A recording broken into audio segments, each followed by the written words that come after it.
Hello friends, as you are aware, I am giving you video lectures on MCOM Semester 4 and subject is International Marketing and I am dealing with Unit 5 of Pandit Ravi Shankar Shukla University syllabus.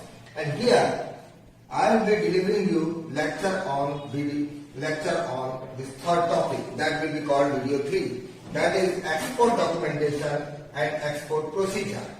Before that, in video 1, I have already dealt export policies and practices in India, and I have also dealt trends in India's foreign trade. That is already dealt in video 1.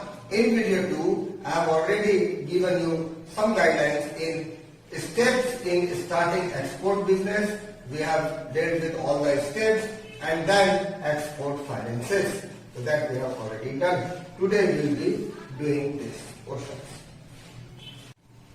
Under export documentation, what comes? Export license is a government document that authorizes the export of specific goods in specific qualities to a particular destination. There are two types given here. All products to some countries may need all products to be given with license every time, and some countries may need only under special circumstances. To some specific countries, only under special circumstances you may need license. Otherwise, you may not need a license every now and then. The specifics of export documentation is the from which country, to which country, which destination, from which port or which aerodrome, type of good, which type of good is that, and then the quality specifications and date of delivery along with other legal documents. All these things would come under export documentations.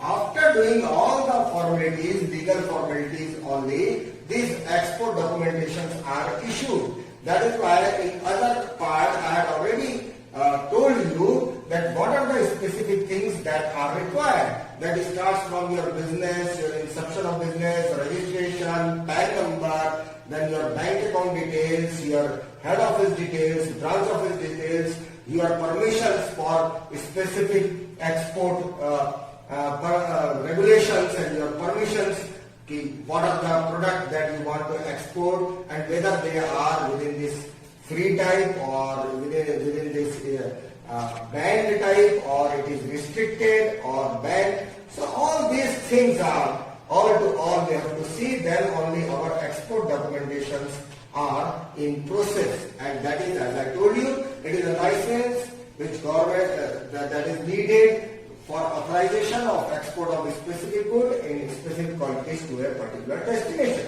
These are specifics and these are types of that.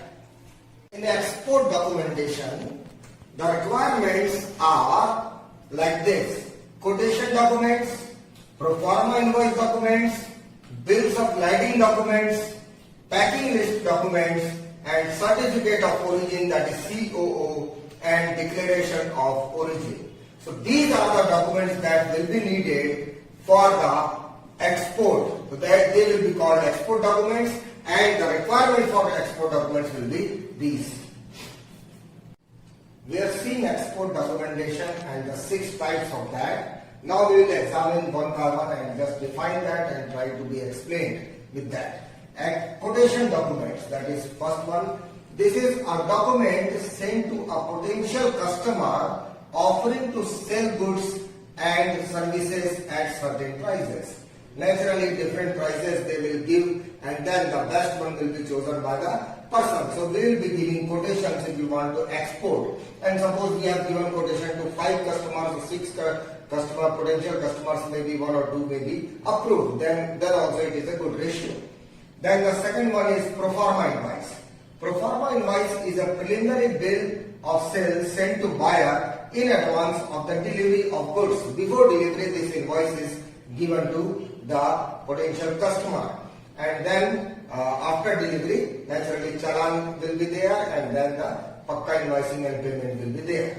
Then third is bill of lading documents. It is a document issued by courier to acknowledge receipt of cargo for shipment. It is very necessary for the shipment, and then the because of bills of lading and it is issued by the carrier, then the acknowledgement process will be very easy and it doesn't get like cheated. Then there's packing list documents.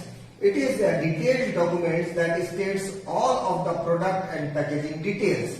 In packing, all the details will be there and the details should be matching with the packing list. Certificate of origin, COO. It attests that product listed has made certain criteria to be considered as original. It is basically testing that the product, whatever we have given, that is original. Whatever we have sent or whatever we have exported, that is original. That original certificate is there. It is also called COO. And then declaration of origin, DOO. It makes the custom process easier as it allows the consignee to benefit or even waiver from reduction of customers.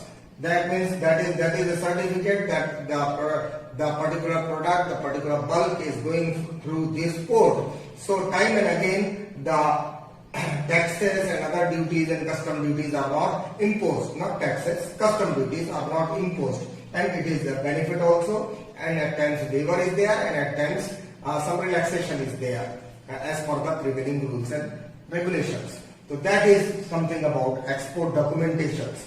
Now the next topic will be export procedure.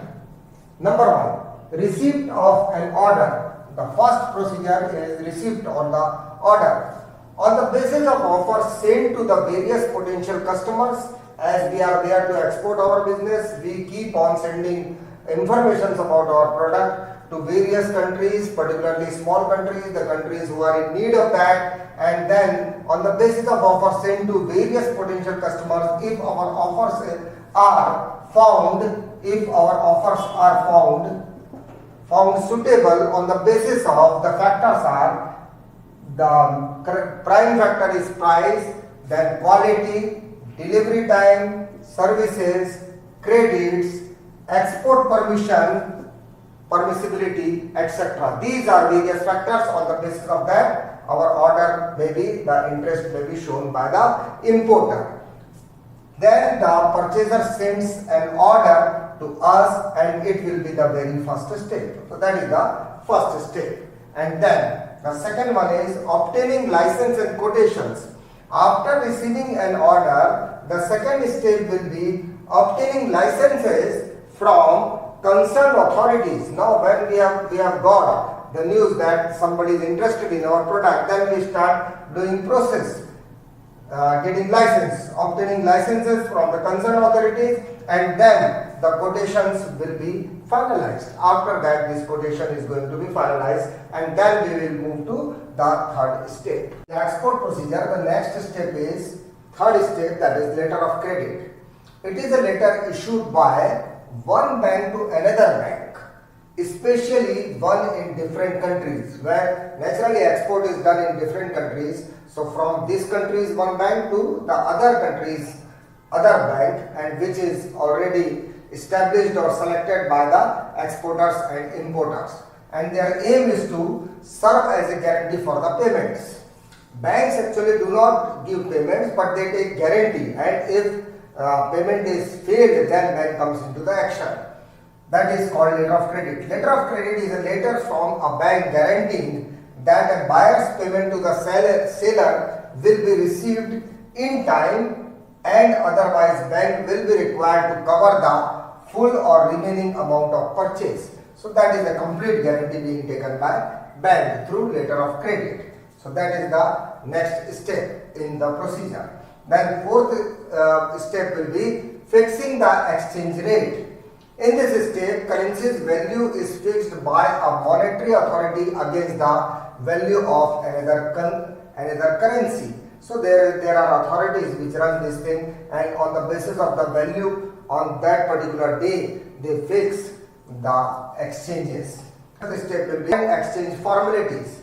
In this step, declaration to the custom authorities representing the full values of the goods, that is number 1, negotiating all shipping documents, that is number 2, and then it also includes receiving payment through authorized dealer. So these three functions are there with the foreign exchange formalities. So they are being done in this foreign exchange formalities. So these are the steps, and then the next step is preparation for executing the order. That is point number 6 again.